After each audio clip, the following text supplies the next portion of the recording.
scheint durch Jalousie in die Augen von der Sissi-Bälle.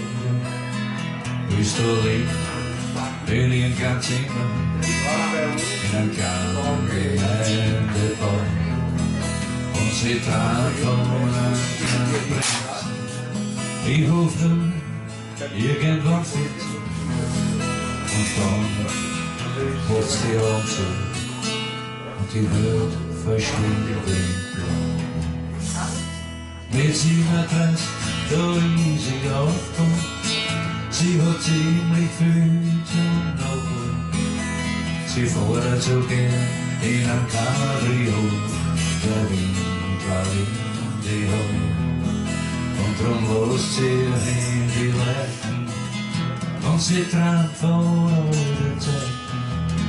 Ist nur hingegangen und schöner, wie alles einfach besser war.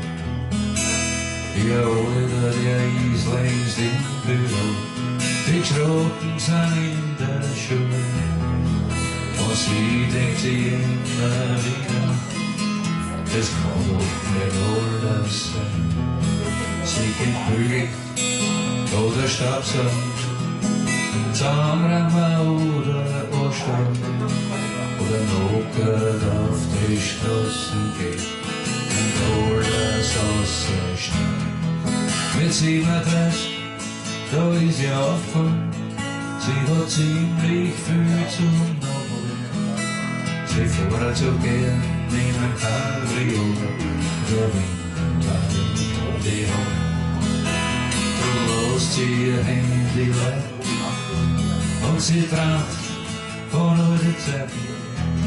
Ist nur jeder wohl und schöner, wie alles noch besser. Die Abendsonne scheint rosarot in die Augen von der Sissi-Bälle.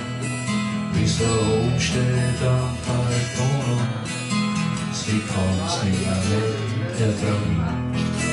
Der Rettungsmann, der's halten will, erweckt ihn ein letztes Glück.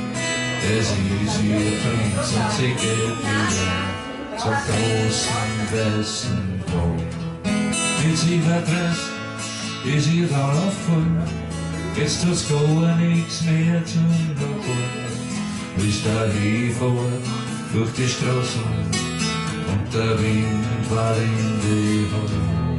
Mit 37 ist ihr dann aufgefallen, jetzt tut's gar nichts mehr zum Nachholen.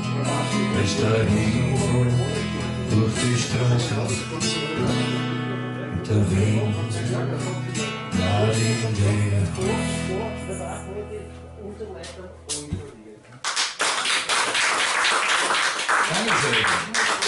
Also, Frühstück, Text ebenfalls Chelsea.